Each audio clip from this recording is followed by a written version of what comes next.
camaradas, ¿cómo están? Buenas tardes, buenas noches, buenos días, en cualquier lugar que nos estén sintonizando. Bienvenidos a una nueva emisión de Un Mundo por Ganar, un programa de Alternativa Socialista Internacional para las secciones latinoamericanas y de habla hispana en general sobre la perspectiva que tenemos aquí en la periferia.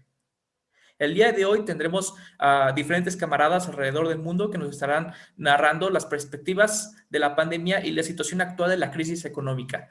Desde la sección brasileña de Socialismo, Libertad y Revolución, nuestro compañero André Ferrari estará comentando sus expectativas y su percepción acerca de la crisis actual y en general de la situación que está viviendo el gobierno de Brasil.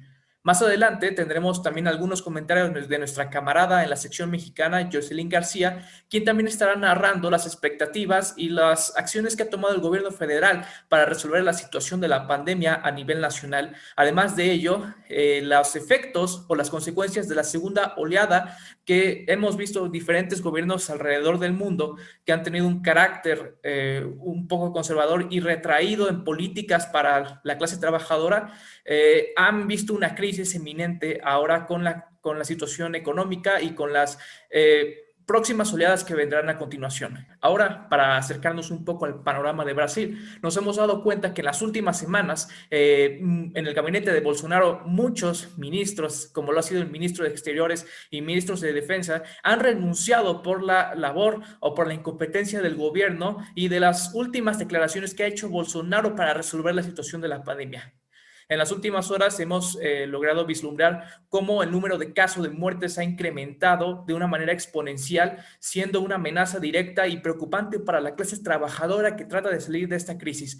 Ahora nos conectaremos con el compañero André Ferrari, que nos contará las experiencias, las consecuencias acerca del gobierno y la incompetencia, la ineptitud por parte de Bolsonaro para resolver esta situación. Entonces vamos allá, camarada André Ferrari. Hola camaradas, hola Cristian, hola Jocelyn, hola camaradas de América Latina y de todo el mundo. Bueno, hablar de Brasil el día de hoy es una tarea un tanto difícil porque estamos ahora mismo en el ojo del huracán en Brasil desde un punto de vista de la crisis sanitaria por lo de la pandemia, pero también por una crisis económica y una profunda crisis política que se ha desarrollado en los últimos días, ¿no? Mientras hablamos, el país está hundido en un colapso hospitalar. Hay alrededor de 6.500 personas en este exacto momento esperando camas de cuidados intensivos. Mucha gente está muriendo, efectivamente, esperando una posibilidad de ser atendida. Más de la mitad de los municipios en Brasil corren el riesgo inmediato de carecer de medicamentos para la intubación. Ya son muchos los casos de pacientes intubados que se despiertan en pleno proceso de ventilación mecánica por falta de sedativos, ¿no? De sedantes. Mientras tanto, el precio de los medicamentos para ser utilizados en los cuidados intensivos han aumentado más de un 200% desde el comienzo de la pandemia. Esa es la verdadera fase, la verdadera cara del mercado, del sistema capitalista que se beneficia de la muerte, de la catástrofe, de la desesperación de la gente, ¿no? Aquí al lado de donde vivo yo, en la zona este de São Paulo, hace unos días murieron 3 pacientes por falta de oxígeno hospitalario en una unidad de emergencia. La pandemia avanza de forma trágica, ya hemos superado los 300.000 muertos, estamos batiendo récord tras récord en muertes diarias, con más de 2 o 3.000 a cada 24 horas. Los expertos evalúan que nos dirigimos rápidamente hacia las 500.000 muertes en los próximos meses. Ese es un escenario bastante grave, bastante trágico acá, ¿no? Y el responsable directo de eso es Bolsonaro y sus políticas negacionistas y genocidas, de hecho, ¿no? Él ha hecho todo lo posible para retrasar la vacunación en Brasil, negar las medidas de distanciamiento social, menospreciar las muertes y la expansión de la pandemia. Los gobiernos estaduales también, las autoridades de los estados también han hecho mucho menos de lo que podrían hacer por eso y también son corresponsables. Y junto con eso tenemos un escenario económico que también es devastador en Brasil, ¿no? El desempleo oficial es de 40%, pero en realidad es mucho más alto que eso, ¿no? Las empresas están cerrando, los despidos son masivos. El mayor ejemplo recién fue el cierre de todas las actividades de Ford en Brasil, ¿no? Hay una crisis profunda del sector automovilístico en Brasil y eso ha provocado miles de despidos, ¿no? Vivimos en una situación prácticamente de una estagflación, porque al mismo tiempo en que hay una estagnación económica, los precios de los productos básicos están subiendo, el hambre volviendo a ser una realidad creciente en el país, y el auxilio emergencial, la ayuda emergencial que fue utilizada el año pasado y moderó el colapso económico el año pasado, de esta vez es muy escasa, demasiado tardía, es para muy pocos y por poco tiempo. Son 150 reales por 4 meses para mucho menos personas de lo que fue, por ejemplo, el año pasado. Entonces, bueno, el impacto político de esta situación es fulminante, ¿no? Bolsonaro está siendo golpeado con fuerza en este contexto y está tratando de reaccionar a esa situación de una forma un tanto errática, de una forma un tanto desesperada, pero también de una forma peligrosa, y tenemos que tomar en cuenta esta situación. Estamos en este mismo momento, estamos grabando este programa en el martes 30 de marzo, estamos en el ojo del huracán, de los cambios políticos en el gobierno Bolsonaro ahora. Hemos tenido la caída del ministro de la Salud, ¿no? Hace algunos días, el general del ejército Pazuello, ¿no? Y ayer se produjeron 6 grandes cambios políticos en la cúpula del gobierno. Cayeron los ministros de Relaciones Exteriores, cayó el ministro de la Defensa, y lo que estamos viendo es la caída de todo el comando, la alta cúpula de las Fuerzas Armadas. El comandante del Ejército, el comandante de la Marina, el comandante de la Fuerza Aérea han dimitido hoy por la mañana en señal de protesta en contra de medidas del gobierno, y eso es una crisis de proporción muy grave. Eso nunca había ocurrido antes en Brasil de esta forma. Voy a explicar un poco el contexto de eso, ¿no? Hay un aumento en el rechazo a Bolsonaro, el rechazo de hecho a Bolsonaro el más alto ahora desde el inicio del gobierno, ¿no? Supera el rechazo que hemos tenido el año pasado. El gobierno recuperó un cierto apoyo a partir del auxilio emergencial, ¿no? Y ahora está perdiendo muy rápidamente el apoyo, ¿no? La pandemia y la crisis económica son la causa principal. Las divisiones interburguesas han aumentado profundamente, ¿no? Recientemente una carta abierta firmada por banqueros, empresarios, economistas neoliberales, etcétera, hizo duras críticas al gobierno y exigió una vacunación masiva para reactivar la economía, y criticó al gobierno por no hacerlo, ¿no? Entonces Bolsonaro está respondiendo a esta crisis de 2 formas.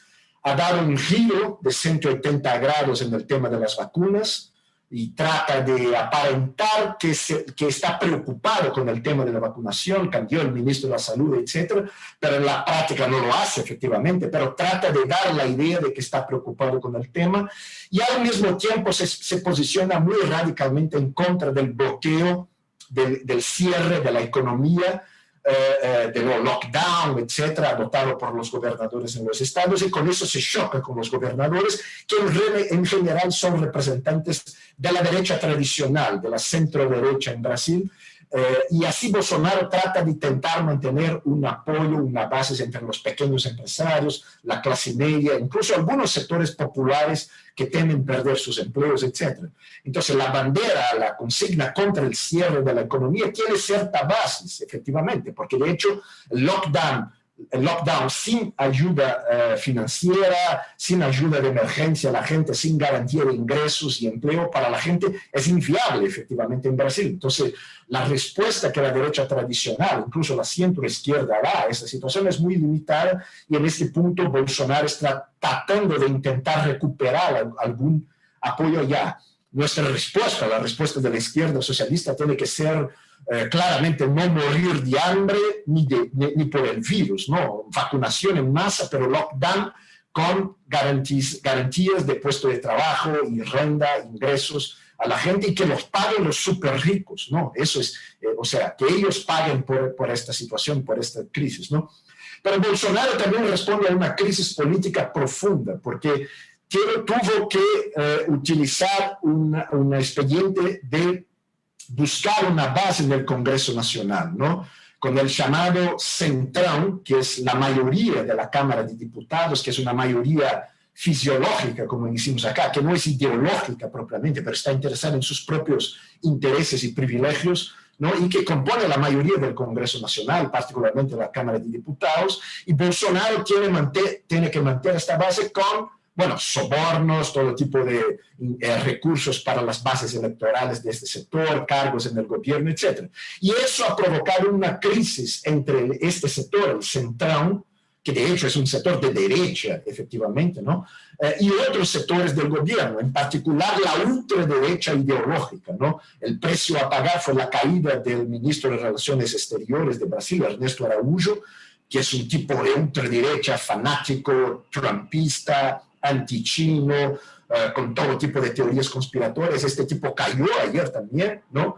Pero también los militares, ¿no? Hay un conflicto incluso porque Bolsonaro intenta amenazar con una postura golpista y eso provocó una precipitación con una división y una crisis en la cúpula de las Fuerzas Armadas, una división entre una ala más servil a Bolsonaro y una ala más independiente, aunque de derechas también, que no es digna de confianza también, pero esa crisis ha provocado una división entre los militares y las presiones para que el ministro de Defensa y la cúpula del ejército, particularmente el general Pujol, ¿no? El comandante del ejército, se posicionara en contra del STF, el Supremo Tribunal Federal en Brasil. Eso ha provocado una precipitación en las vísperas de la fecha que se hace el 31 de marzo, el miércoles de esta semana, que son los 57 años del golpe militar de 64, ¿no? Eso ha provocado una división mayor y ha provocado que toda la cúpula de las Fuerzas Armadas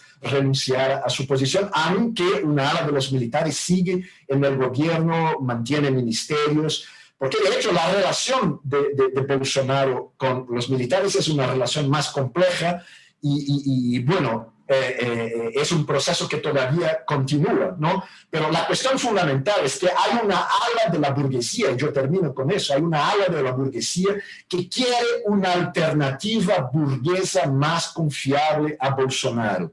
Intenta aproximar un sector de las Fuerzas Armadas para su posición, intenta crear condiciones para que haya una alternativa electoral en 2022 de la burguesía, digamos un Biden brasileño, ¿no? Contra el Trump brasileño y contra, del otro lado, el otro factor, que es el hecho de que Lula, del Partido de los Trabajadores, ha recuperado sus derechos políticos y es un candidato muy fuerte, es un factor nuevo central en el escenario político del Brasil. Entonces, eso ha precipitado esta crisis que estamos viviendo en este momento y este elemento de Lula es un elemento nuevo muy importante para nos posicionar, ¿no? Muchas gracias, André, por comentarnos todo el proceso de la situación de la crisis económica, de la crisis en el gobierno en general por parte de la derecha que está encabezando ahora la administración y también las consecuencias agraviantes a la clase trabajadora. Ahora te quisiera preguntar, en esta última semana, bueno, en las últimas 3 semanas, cuando se ha hecho noticia en todo el mundo que el caso de Lula da Silva, después de muchos años, por fin se le ha dado justicia. Además de ello, se le han devuelto sus derechos políticos. ¿Cuál es la nueva perspectiva o cuál es la nueva visión de esperanza en un futuro en el proceso electoral que vivirá Brasil en el próximo año, en el cual tendremos un partido de los trabajadores que podrá tener por fin un candidato de izquierda a la cabeza en contra de las pretensiones de la derecha por retornar al poder y por la crisis que ahora vive la propia burguesía por tener a la cabeza un personaje de extrema derecha como lo es Bolsonaro? ¿Cuáles son esas perspectivas y cuáles tú piensas las observaciones o los presentimientos a futuro de la clase trabajadora que pueda actuar en una acción electoral o en una acción de movilizaciones para que se pueda resolver en general la situación de la pandemia y que se le pueda dar otra vez apertura al régimen con una nueva izquierda que llegue al poder y que verdaderamente represente los intereses de la clase trabajadora? ¿Qué ves a futuro? Y ese es un tema muy importante, Cristian, porque de hecho cambió el escenario político. Si Lula no era candidato, por ejemplo, eso fue un factor fundamental en 2018 para la victoria de Bolsonaro, el hecho de que Lula fue encarcelado efectivamente en 2018. Pero lo que pasa es que ha habido un conjunto de acusaciones y de denuncias contra la llamada Operación Lava Jato, que fue la operación de investigación y que llevó a la condenación de Lula y a condenación de otros políticos en Brasil, ¿no? El Supremo Tribunal Federal tomó una decisión que es muy importante de que el juez Sergio Moro, responsable por la condena de Lula, fue declarado por el Supremo Tribunal Federal como sospechoso, como parcial en el juicio, ¿no? Y eso lleva a una crisis muy fuerte para el propio Sergio Moro, porque Sergio Moro era una alternativa de la derecha no bolsonarista en las elecciones de 2022. Sergio Moro fue ministro de Bolsonaro, ¿no? Pero después rompió con el gobierno y pasó a ser, digamos, cultivado por los sectores de la burguesía críticos a Bolsonaro. Pero ahora está completamente desmoralizado, porque está claro que el juicio contra Lula fue un juicio político, claramente visando a impedir que Lula fuera candidato en 2018, ¿no? Y eso crea una situación muy difícil para la llamada derecha tradicional en Brasil, la centro-derecha, porque ellos no tienen un nombre.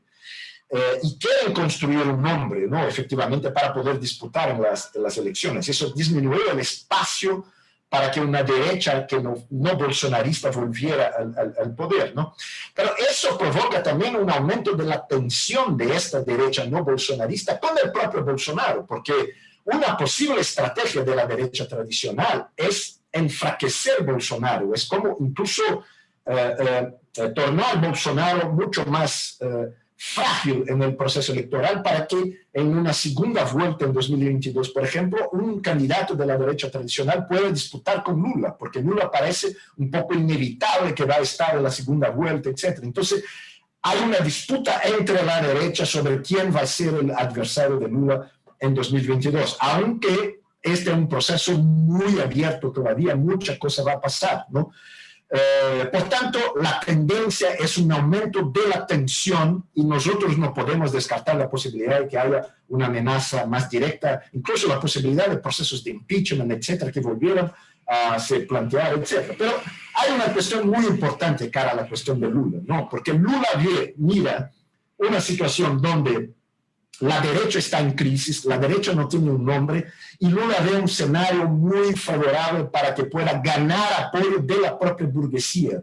Y la estrategia fundamental de la dirección del PT y de Lula es mantener un apoyo entre las capas populares y sectores más a la izquierda, pero también buscar la confianza, demostrar confianza a sectores de los capitalistas, efectivamente, en Brasil, para se presentar como una alternativa, lo que es un error muy importante, porque si miramos 2018, esta fue exactamente la misma política que el PT adoptó. En el año 2017 había por parte del PT y del movimiento de masas una posibilidad concreta de derrubar el gobierno de Michel Temer, el gobierno golpista de Michel Temer en Brasil.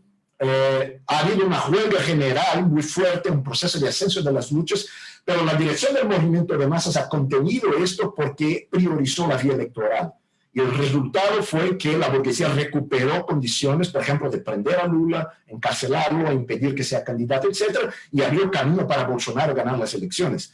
Algo como eso va a pasar nuevamente. Entonces no podemos descartar maniobras golpistas tanto por parte de Bolsonaro como por parte de la propia derecha tradicional. Entonces no es un camino tranquilo hacia las elecciones de 2022 donde basta esperar que ganemos la elección, que será muy fácil. No, hay que tener lucha y movilización. La elección es Bolivia. Cuando ha habido el golpe en Bolivia en 2019, el gobierno golpista de Janine Áñez intentó impedir las elecciones y fue la lucha directa en agosto del año pasado, en medio de la pandemia, la huelga general de la COP, el bloqueo de rutas en todo el país, la movilización de trabajadores indígenas, campesinos, etcétera, que obligó a que se convocaran las elecciones. Entonces hay que tener lucha y el rol de Lula debería ser convocar a la lucha y no hacer lo que está haciendo ahora, que es decir, no quedemos esperando el proceso, paz, no unidad nacional, pero llamar a la movilización, porque sin la movilización no tenemos un proceso electoral democrático efectivamente, ¿no?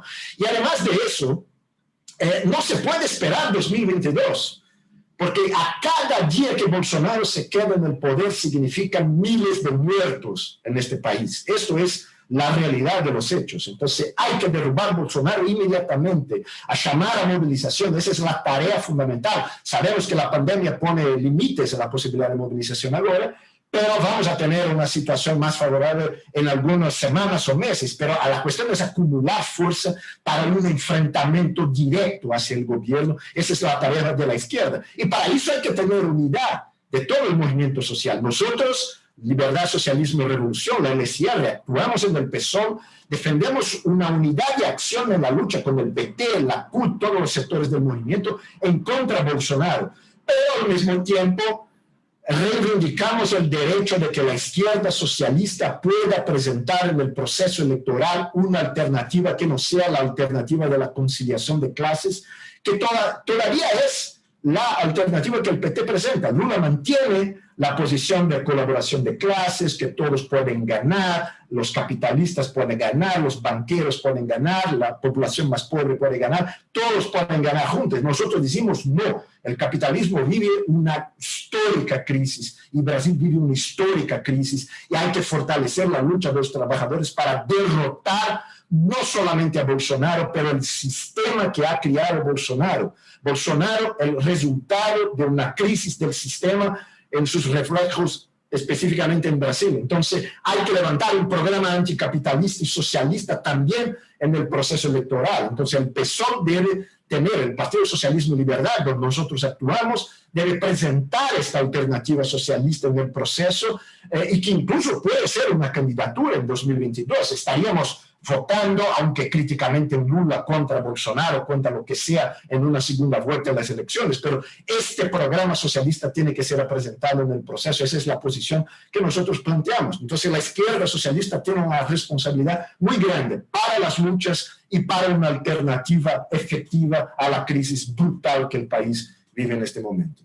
Gracias, camarada. En general, las conclusiones son buenas y asertivas en cuanto al proceso que está viviendo Brasil, ahora con la decadencia del gobierno actual de extrema derecha y en un futuro un posible retorno de la izquierda y un posible combate de los trabajadores por otra vez tentar el poder político y avanzar hacia un cambio o una alternancia política que facilite las libertades democráticas y pueda otra vez retornar con todo este proyecto de izquierda en Brasil. Ahora, después de que vimos la perspectiva en Brasil, quisiéramos ir al otro lado del continente con nuestra camarada Jocelyn García, quien nos estará contando un poco acerca de la situación actual que está viviendo el gobierno federal y el aumento de casos, así como del proceso de vacunación en el país, la desigualdad que se vive en temas de género, económico, racial. Vamos contigo, Jocelyn, a México para que nos expliques más un poco de la situación. Bueno, primero me gustaría mencionar que el panorama que el compañero André planteaba respecto a la situación en Brasil, bueno, la situación política en Brasil es muy interesante. Creo que será muy interesante ver cómo se desenvuelve en el futuro. Pero bueno, para comenzar con la cuestión en México, me gustaría comenzar citando algunas palabras del subsecretario de Salud de México, simplemente porque me parece que hay una idea clave en lo que dice y que ayuda a comprender un poco cómo es que la pandemia se vive en México. Y dice que para todos los segmentos de la población que les puede irritar ver personas en el espacio público, hay una parte de razón legítima, pero la invitación es entender que se viven realidades muy diferentes en términos sociales en este país. Y bueno, entonces ya teniendo en cuenta lo que dice el subsecretario de Salud respecto a las condiciones sociales del país, pues les comparto que acorde a lo que indica el Consejo Nacional de Evaluación de la Política de Desarrollo Social en México, México ha sido el cuarto país a nivel Latinoamérica que va a tener mayores porcentajes de pobreza cuando esta pandemia termine. Lo que se va a traducir en que alrededor de 9 a 10 millones de personas no van a tener el sustento necesario para poder adquirir la canasta alimentaria básica. Asimismo, actualmente en México ya hay 25 millones de personas que no tienen acceso a una alimentación suficiente y adecuada. Y además, hasta abril del año pasado, la pandemia había dejado alrededor de 12 millones de empleos perdidos. La mayoría de estos empleos eran pertenecientes al sector informal. Hay que decir que en México la economía informal es la principal o es un pilar para México. En esta misma línea, también me pareció necesario hablar de la discriminación económica que afecta principalmente a la población femenina del país, pues la mayoría de las mujeres que trabajan en sectores relacionados al turismo y nuevamente a la economía informal, que es, como ya les mencionaba, la que se ha visto más afectada dentro de la pandemia. Sin mencionar el doble trabajo que deben realizar atendiendo al hogar y al cuidado de los niños. El encierro obligatorio también ha significado un aumento en la violencia doméstica en contra de las mujeres y de las niñas de hasta el 60%, y se han realizado más de 100.000 llamadas al 911 con motivo de violencia contra las mujeres. También podemos decir que otra de las vertientes que han sido más características dentro de esta pandemia ha sido la educación en línea, y es que, acorde con algunas cifras del Fondo de Población de las Naciones Unidas, la SEP dejó fuera de clases en línea al 55.7% de los hogares y a los niños que hay en ellos, porque pues en México solo el 56.4% de las personas tienen conexión a internet, y por supuesto que en los ámbitos rurales pues esto es aún peor, ¿no? Por ende, diríamos que la educación de por sí ya precaria en México, pues al finalizar la pandemia o en los últimos momentos de la pandemia, pues probablemente se va a ver mucho más afectada en los años anteriores. También es preciso señalar que obviamente las cuestiones de educación en línea pues no solamente afectan a los estudiantes, obviamente también afectan a los profesores que no reciben una correcta educación o una correcta evaluación respecto a los conocimientos que tienen de las tecnologías para emplearlas en usos pedagógicos, ¿no? Y en cuanto al manejo de la pandemia, pues México ha sido considerado dentro de 53 países que se evaluaron, perdón. México ha sido considerado uno de los países que peor ha manejado la pandemia, como ya mencionaba el compañero André en algún momento, pues incluso se ha dicho que México ha manejado la pandemia peor que el mismo Brasil, ¿no? El mismo presidente ha minimizado el problema, a pesar de que hay unos 321 muertos por coronavirus, y pues, aunque estas son las cifras que se han señalado, siempre hay señalamientos de incongruencias en las gráficas y en las cifras que se presentan diariamente en estas mañaneras que hace el presidente Andrés Manuel. Asimismo, los hospitales pues tienen sobrecupo, y también hay que decir que en México alrededor de 20.2 millones de personas pues no tienen acceso a servicios de salud, y un paciente que está enfermo de coronavirus debe esperar hasta 5 horas para poder ser recibido y posteriormente atendido en un hospital en el cual tampoco hay pues suministros médicos suficientes para atenderlos, y que también el personal médico pues es obligado a trabajar en situaciones precarias, y que, como ya mencionaba anteriormente, realmente las mujeres que están dentro del sector de salud pues son aquellas a las que reciben menos, salarios más bajos, y que también son las que componen las principales líneas de combate en contra del coronavirus, ¿no? Puedo decir en realidad que la pandemia ha agravado la situación de un país que ya se encontraba pues en una situación grave, y que la recuperación por supuesto pues va a ser muy lenta. De hecho, algunas instituciones han dicho que se prevé que la recuperación en México podrá comenzar hasta el 2023, y que tal vez podremos comenzar a avanzar económicamente hasta el 2025, ¿no? Muchas personas probablemente van a ser arrastradas aún más por esta pandemia, o sea, dejemos de lado las 320.000 personas que ya han sido afectadas, probablemente va a haber muchas más personas afectadas en cuanto a salud, y por supuesto también en cuanto a cuestiones económicas, ¿no? Aunque claro, pues no va a ser el 1% perteneciente a los más ricos los que se ven afectados por ello. Seremos el 99% de la población restante los que nos vamos a ver afectados económicamente y socialmente por las repercusiones que tenga la pandemia. En general, como lo comentaste, Jocelyn, hay muchas perspectivas, y una crisis inminente y preocupante respecto al tema del número de casos que se incrementa, así como el tema de la desigualdad en ingreso salarial y del efecto que ha causado en general en la clase trabajadora y en la familia promedio mexicana, acuñándole también los temas de género respecto a la violencia en contra de la mujer que se ha incrementado en los últimos casos y que el gobierno federal pues ha sido incompetente para resolver este asunto, así como de la situación que se vive en tema racial y de discriminación en el país. Te pregunto próximamente en el proceso electoral que se vive ahora en julio este año, así como en el 2024, ¿tú cuáles crees que sean las perspectivas que tengamos respecto a Morena en la crisis sanitaria y su tal vez un poco paralítica cuarta transformación? ¿Cuál es el futuro político, económico y social que tú ves en México después de este periodo post-pandemia? O bueno, en las próximas oleadas que vengan. Bueno, yo creo que la situación de la pandemia en México también ha permitido ver la situación de crisis política que está enfrentando el país, ¿no? Simplemente hay que ver que el partido en el poder pues está dividido desde dentro, ¿no? Vemos que hay una facción conservadora, vemos que hay una facción más de izquierda, pero que al fin y al cabo no han podido coincidir para precisamente poder pues hacer frente a las exigencias que se presentan en la sociedad, ¿no? Y también lo podemos ver, bueno, yo hablo desde la perspectiva feminista, con el caso de Victoria, de la salvadoreña que fue asesinada en Tulum por la policía mexicana, pues ahí podemos ver también precisamente lo que espera en un futuro, ¿no? Hay una desorganización dentro del país porque, como ya decía, realmente el mismo partido político que está en el poder está en división y no puede terminar de organizarse. Y tampoco creo que hay realmente más una situación en la que al partido le interesa más ganar lugares en los diferentes estados del país que realmente hacer algo por cambiar la situación en la que estamos viviendo, ¿no? Como ya lo mencionaba, pues México ha sido uno de los países que peor ha manejado la pandemia y no hay pues un panorama que se pueda ver diferente a ello, ¿no?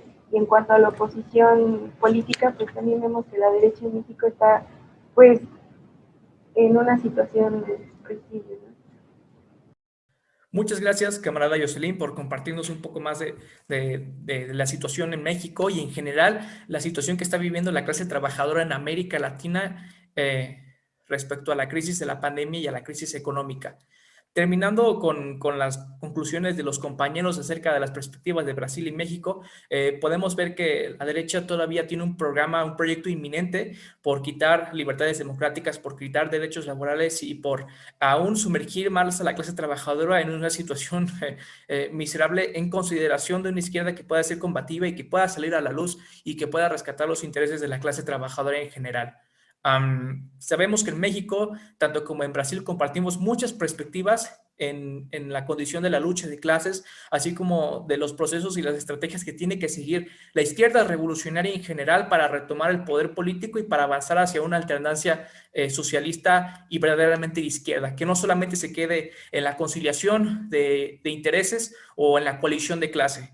Un periodo muy turbulento que viviremos a futuro, de mucha inquietud, pero a la vez también de muchas oportunidades para organizarnos y para combatir por esta izquierda y por este cambio que buscamos a una alternancia radical de la cual formamos parte los trabajadores, los estudiantes, los campesinos, los indígenas, las mujeres, todo aquel persona que ha sido explotada por el capital. Agradecemos las conclusiones de los compañeros aquí en la tercera emisión, el episodio de Un Mundo por Ganar. Y ahora le preguntaría al compañero André Ferrari si quiere compartir las redes de Libertad, Socialismo y Revolución para que los puedan seguir y puedan ver el contenido de los artículos y todas las publicaciones que tenemos en consideración al tema en Brasil, porque verdaderamente aquí solo es una pequeña discusión en la que hemos vertido algunas perspectivas, pero en general todo lo pueden encontrar en nuestras páginas y nuestras redes sociales. Entonces, compañero, camarada André Ferrer, no sé si quieres comentar las redes. Sí, bueno, tenemos una página lsr-asi.org.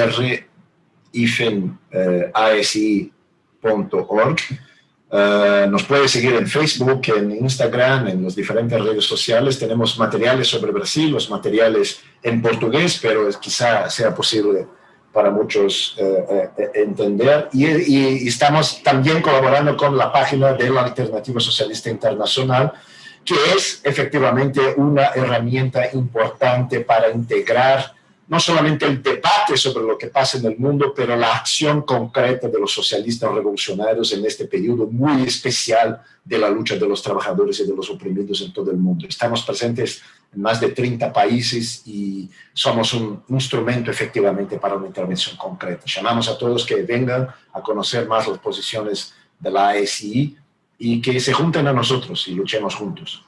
Gracias. Igualmente, Jocelyn, que nos puedas comentar las redes y en general los lugares donde nos puedan seguir los camaradas que nos estén viendo aquí en la sección de habla hispana y en general en la sección mexicana. Sí, bueno, en Facebook estamos así como Alternativa Socialista Internacional. En Twitter me parece que estamos igual como ASI. Y también tenemos, bueno, en México la división feminista, que es Rosa Alternativa Socialista. Y también está el podcast de Radio Revolución en Spotify. Gracias, compañeros. Pues ya sabemos que desde Latinoamérica, como diferentes manifestaciones de la Organización de los Trabajadores en el Mundo, la lucha sigue combativa por un mundo mejor, por un mundo por ganar. Hasta la victoria siempre. Ahora vamos con el camarada Yosafat. Tenemos una sección especial donde vamos a hablar de la nueva campaña que tenemos en la internacional por un combate contra la represión del Partido Comunista y su imposición dictatorial en China. Bueno, camaradas, ahora pasando con la siguiente sección del programa, queremos hablar un poco de lo que tenemos en el programa que ahora está llevando la internacional en general respecto a la campaña en contra de la opresión, de la represión que está viviendo los compañeros estudiantes y los compañeros trabajadores en Hong Kong por las nuevas imposiciones o las leyes, las cuales han sancionado a diferentes manifestaciones democráticas en pro de la libertad de los presos políticos y que ahora, en este momento, durante las últimas semanas han sido aplastadas por el Partido Comunista Chino. Se sabe que desde el fondo de la situación o lo que ha ocurrido, el 20 de junio de 2020, el Partido Comunista impuso una nueva ley de seguridad a Hong Kong, que en ese entonces era un estado que tenía libertades democráticas y que estaba exento a la autoritaria administración del Partido Comunista, en la cual se ha añadido que los cargos por subversión y separatismo pueden ser condenados con cadena perpetua y todos estos casos que se cometan en Hong Kong o que fueron cometidos en territorio chino y los condenados fueron a Hong Kong, en este momento pueden ser extraditados y juzgados por las propias autoridades chinas. Más allá de representar un problema en contra de la soberanía de Hong Kong, también representa un problema en contra de las aperturas y las disidencias que han tenido en general los estudiantes y diferentes masas de trabajadores que se han manifestado en contra de la censura que ha formado parte del gobierno comunista chino durante mucho tiempo después de las políticas neoliberales de Deng Xiaoping.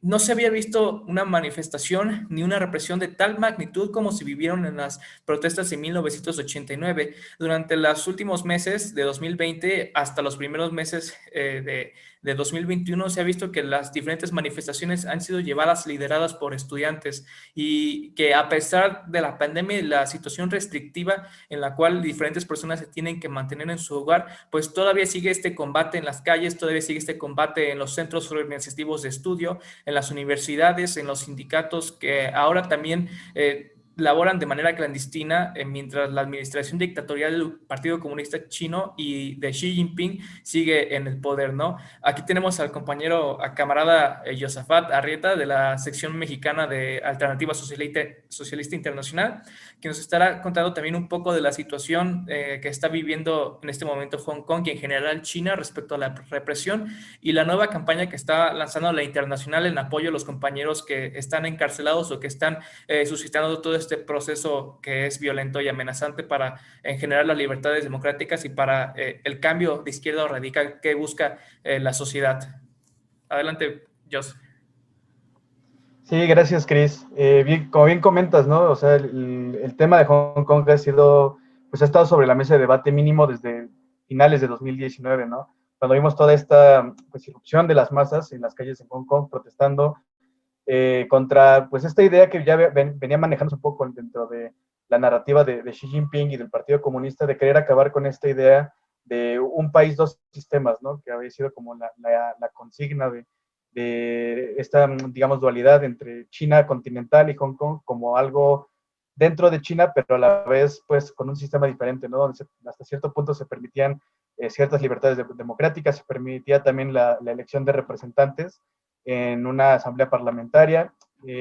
Y pues bueno, o sea, todo esto ha venido cada vez, bueno, ha enfrentado una ofensiva por parte del gobierno del Partido Comunista encabezado por Xi Jinping, que pretende dar fin a todo esto, ¿no? Incorporar de manera plena a Hong Kong como parte de China, ¿no? Y pues acabar con estas libertades que tenía la clase trabajadora en Hong Kong. Ahora la cuestión, hay cierta, pues, respuesta por parte de algunos izquierdistas occidentales o fuera de China en tratar de, pues, atacar o tratar de deslegitimar el proceso de movilización popular que ha habido en Hong Kong, ¿no? Pues acusando un poco de que es cuestión, pues, impulsada por Reino Unido, por las potencias occidentales, Estados Unidos. Y la cosa aquí es que creo que no han terminado de entender un poco la dinámica y el cómo también el sentir de la clase trabajadora, sobre todo en Hong Kong, ¿no? Pero que sobre todo, bueno, en general lo vemos en China, pero en Hong Kong es mucho más evidente porque, pues, tenemos, digamos, tiene más reflectores. Pero es que también, o sea, el Partido Comunista Chino, o sea, digamos, esta narrativa sería, pues, un poco coherente en el sentido de que si viéramos que la represión va enfocada contra ciertos grupos que sí se sabe que tienen algunos nexos con el Departamento de Estado, con instituciones occidentales, ¿no? Pero la cosa aquí es que es una represión generalizada, ¿no? Contra todos los grupos que se presentan como de oposición al Partido Comunista Chino. Hemos visto, pues, el caso de compañeros, incluso jóvenes maoístas, jóvenes que se dicen marxistas, pero que son perseguidos y encarcelados por el Partido Comunista por esta oposición o las críticas que desatan frente a la dinámica que han generado dentro del propio partido y en general en China, ¿no? La cosa aquí es que creo que el tema de Hong Kong ayuda a evidenciar mucho pues un poco la descomposición al interior del Partido Comunista, ¿no? Como bien comentas, desde las reformas que hace Deng Xiaoping se había viendo un proceso de pues, retorno del capitalismo a China, y la cosa es que últimamente con Xi Jinping se ha permitido incluso que ciertos sectores empresariales tengan, que en teoría son afines al Partido Comunista, tengan más presencia, ¿no?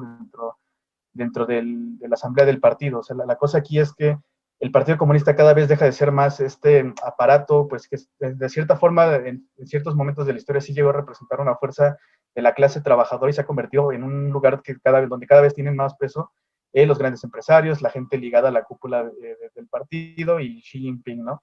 Entonces, la cosa es que hemos visto una represión generalizada en Hong Kong contra todos los grupos de oposición, y pues esto se ha visto sobre todo, pues digamos, potencializado a finales del año pasado, ¿no? Como bien comentas, la nueva ley de seguridad, que pues básicamente prohíbe cualquier tipo de expresión democrática, sustituye digamos, esta asamblea que se podía o tenía ciertas libertades para elegirse por el pueblo de Hong Kong. Y pues, o sea, la cosa es que ahora la asamblea no va a ser elegida directamente por la gente en Hong Kong, ¿no? Sino que de alguna forma el Partido Comunista va a establecer quiénes pueden y quiénes no pueden formar parte de esa asamblea, lo cual nos indica que pues va a dejar de ser un ejercicio democrático, ¿no? Va a dejar de ser representantes de los trabajadores y va a ser más una especie de un apéndice del Partido Comunista en Hong Kong.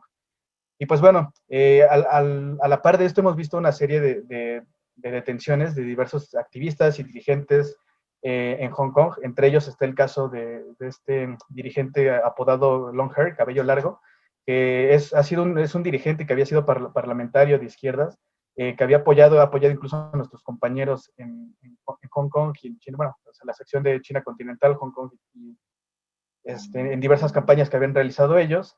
Y pues incluso este personaje, Long Hair, ha sido pues objeto, ¿no? de la represión del Partido Comunista, ha sido arrestado y pues bueno, o sea, junto con él una serie de otros legisladores, que si bien pues podemos mantener ciertas diferencias, ¿no? Hay diferencias en cuanto a la orientación, hacia cuestiones, pues o sea, hay cierto sector de la oposición que sí tiene un enfoque muy nacionalista en Hong Kong, y nuestro enfoque, el enfoque de nuestros compañeros y las organizaciones a las que apoyamos, y en el caso también, por ejemplo, de Long Hair, es más bien una perspectiva más de izquierda, ¿no? Totalmente socialista, que busca pues que, digamos, estos derechos democráticos que se habían permitido en Hong Kong, pues sirvan de plataforma para impulsar las luchas de la clase trabajadora en Hong Kong, y que también Hong Kong sirva como una especie de epicentro para replicar la lucha de la clase trabajadora en China continental, ¿no?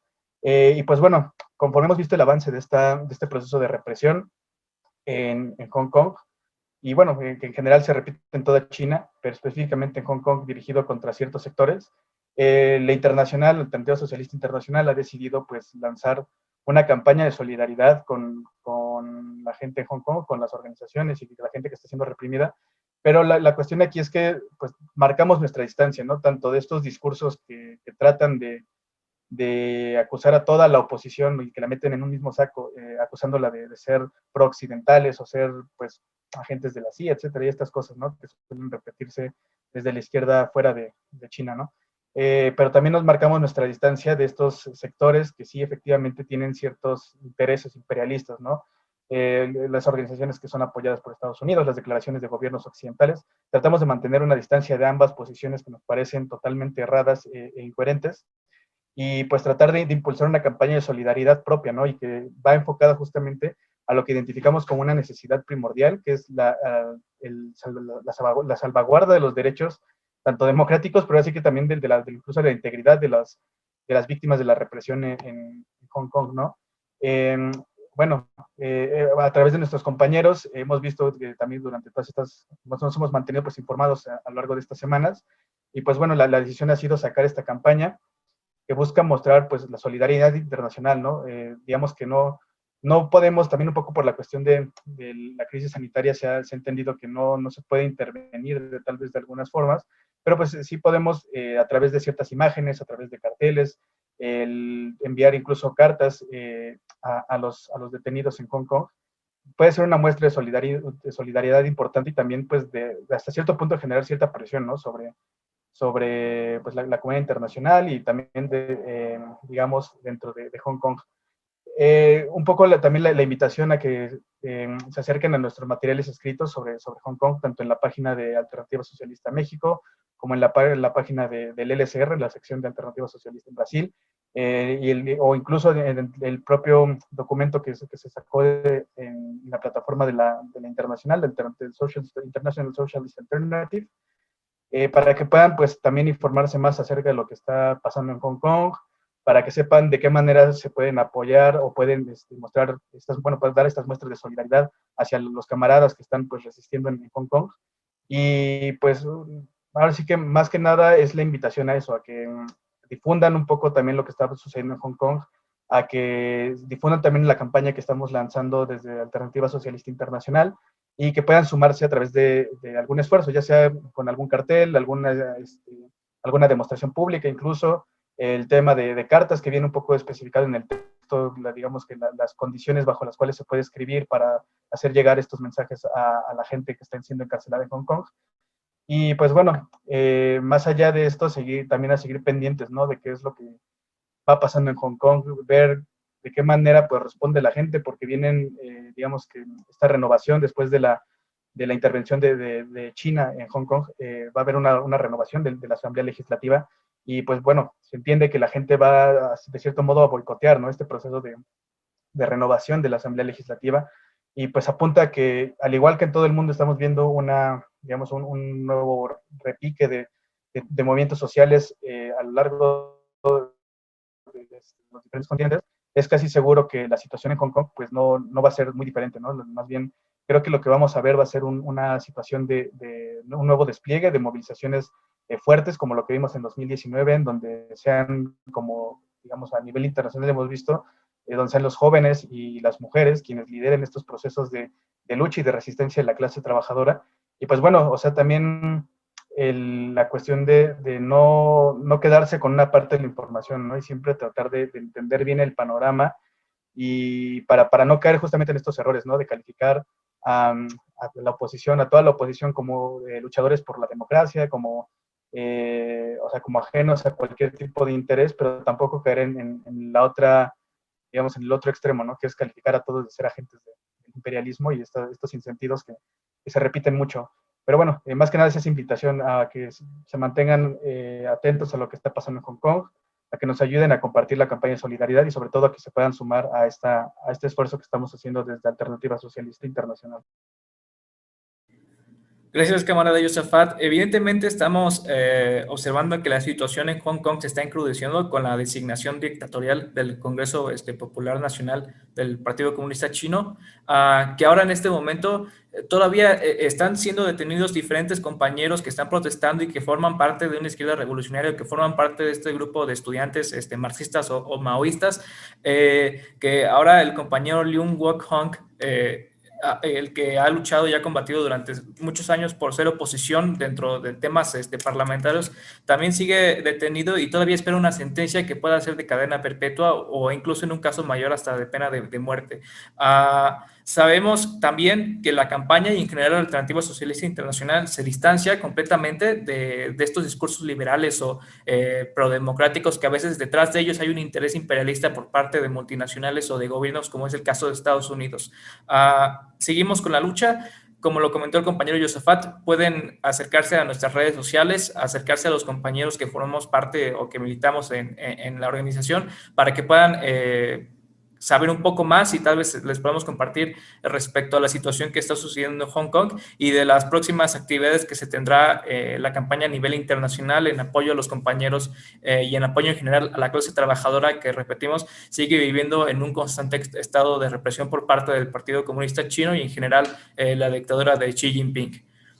Sin más que comentar por el momento, creemos que esta ha sido una gran emisión, un gran programa, la tercera de Un Mundo por Ganar, desde una perspectiva de habla hispana y latinoamericana. Les comentamos que si quieren seguir los programas anteriores lo pueden checar en nuestras redes sociales, en nuestro canal de YouTube. Seguiremos sintonizando, seguiremos grabando cada semana si se permite o cada que se plantee la programación de Un Mundo por Ganar, para que los compañeros de diferentes lugares del mundo puedan seguir el trabajo que llevemos en la Alternativa Socialista y que puedan seguir combatiendo por una causa, por un mundo mejor. Entonces vamos a ganar un mundo mañana. Nos seguimos viendo, camaradas. Gracias a todos los que nos sintonizaron por diferentes canales o por diferentes redes sociales y pues nada. Hasta la próxima. Venceremos.